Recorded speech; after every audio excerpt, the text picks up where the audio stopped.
Good morning students. Topic शुरू करने से पहले कुछ बातों को जानना बहुत ज़रूरी है। अभी तक आप लोग घर पर थे, पर अब जैसे ही अब स्कूल खुल रहे हैं, आपको और सजग और सचेत रहने की आवश्यकता है। कोविड-19 से बचाव के लिए आपको आवश्यक है कि कुछ नियमों को अपने जीवन में अपना लें। इसके लिए आपको मानसिक एवं शारीरिक रूप से सुदृढ़ होना पड़ेगा। बस थोड़ी सी सजगता आपको कोविड-19 से बचा के रखेगा। सबसे आवश्यक है मास्क का पहनना। जब भी आप घर से बाहर निकलें तो मास्क पहनकर ही निकलें। किसी भी व्यक्ति के संपर्क में आए तो एटलीस्ट 6 फीट की दूरी बना कर रखें। अनावश्यक वस्तुओं को हाथ न लगाएं और नियमित रूप से हाथ को साबुन से 20 सेकंड तक अच्छे से धोएं। आँख, नाक, कान और मुंह को अननेसेसरली हाथ न लगाएं और जब भी आवश्यक हो हाथ धोकर ही छुएं। सोशल कांटेक्ट से दूर रहें। जीवन में स्वच्छता को अपनाएं। हमारी यह छोटी सी कोशिश है कि आप जीवन में इन बातों को अपनाने की कोशिश करें। So students, with a new topic, let's start our lecture.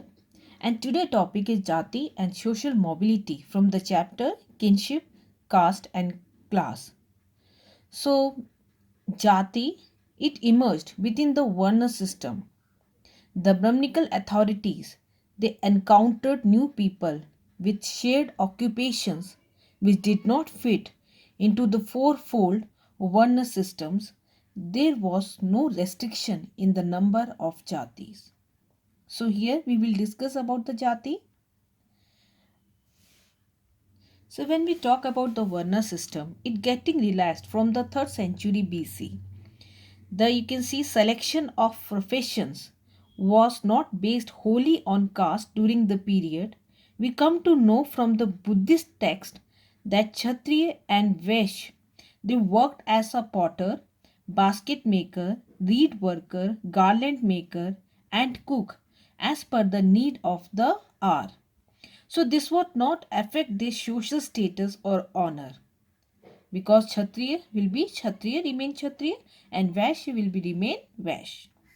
So the contemporary sources, it tell us that the Kshatriya of the Shak and Kauliya clan were engaged in the work of cultivation and they themselves plowed their field.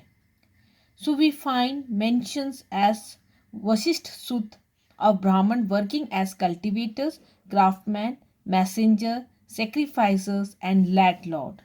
So you can see a particular group, a particular sect of a Varna, they're working in other respective fields rather than the work prescribed them in the Brahminical text. So, as far the profession is concerned, new jati emerged from the professions. As you can take the example of the Brahmins, okay, the Jatak text, it suggests that the Brahman, they followed various occupation of hunters, carpenter, you can see archers, drivers of carriage. Jatak refers to a Brahman, a peasant, as highly pious man and even a bodhisattva. So thus it becomes clear that an occupation was adopted according to the requirement and not according to the Varna system. One system. So according to the Brahminical theory, the numbers of one was fixed at 4 that we read, Brahman, Kshatriya, Vaishya and Shudra. And you can see, however, there was no restriction on the numbers of jati. Even a minor change in the profession or craft that was adopted by some member of a particular caste resulted in the emergence of a new subcaste.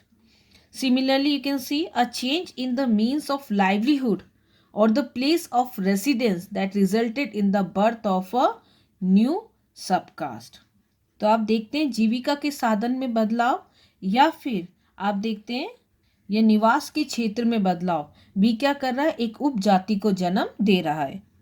So in fact you can see whenever the Brahminical authorities, okay, they found it difficult to include the new groups such as the forest dwelling Nishad or the occupational categories like Swarnkar or goldsmith in the fourfold one system, they classified them as a jati. Sometimes the jati, they are sharing a common professions or the occupations. they were organized into shrenis or guild.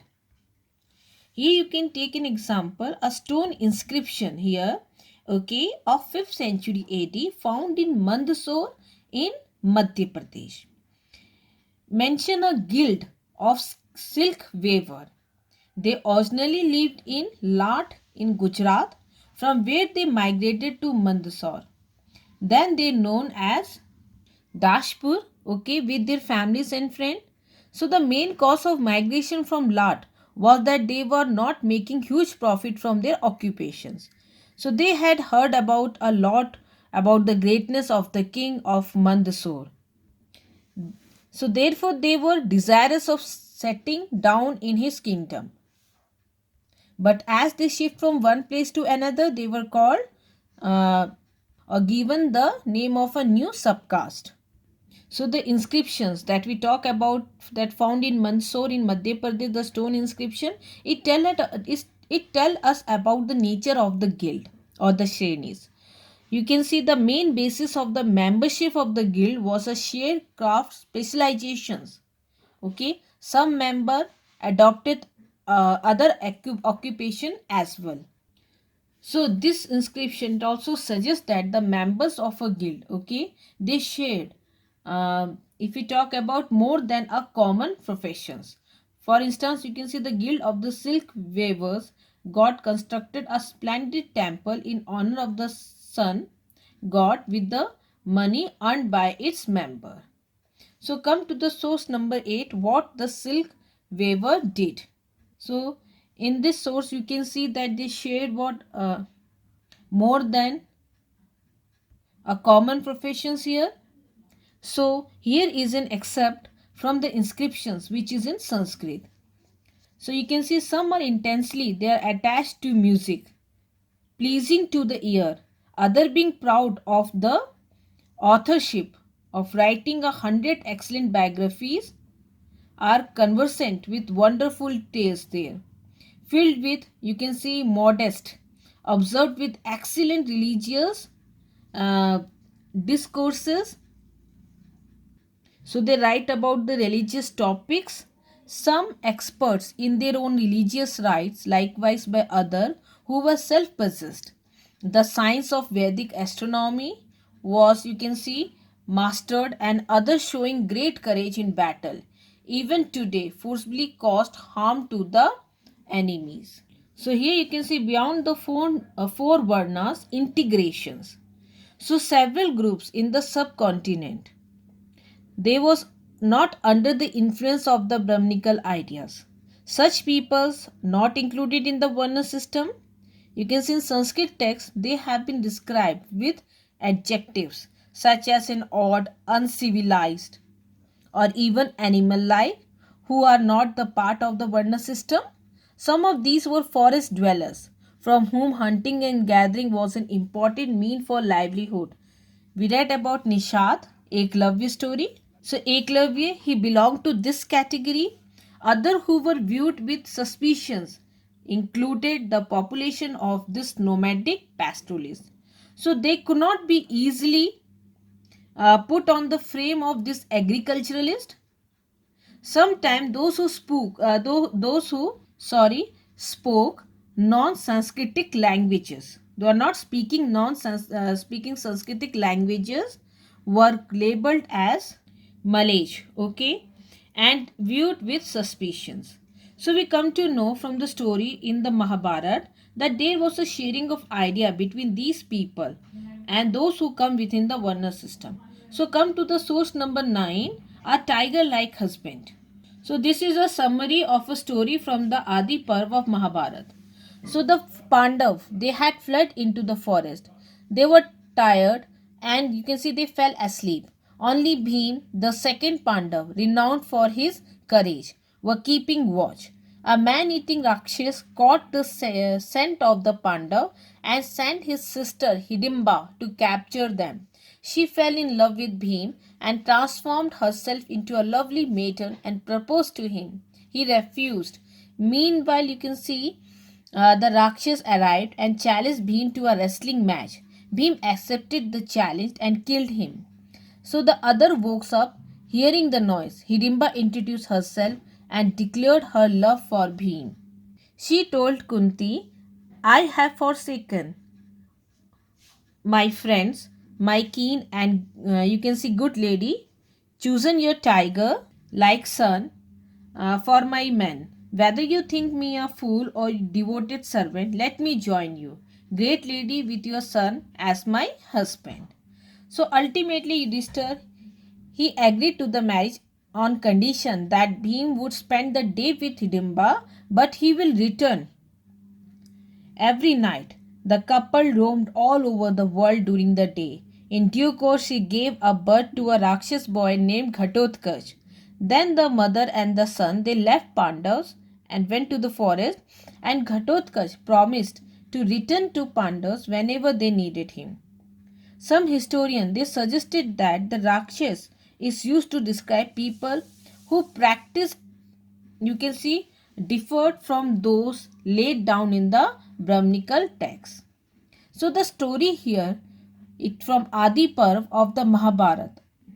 Here you can see a marriage between Bhim and Hidimba. It is an outcast as Hidimba.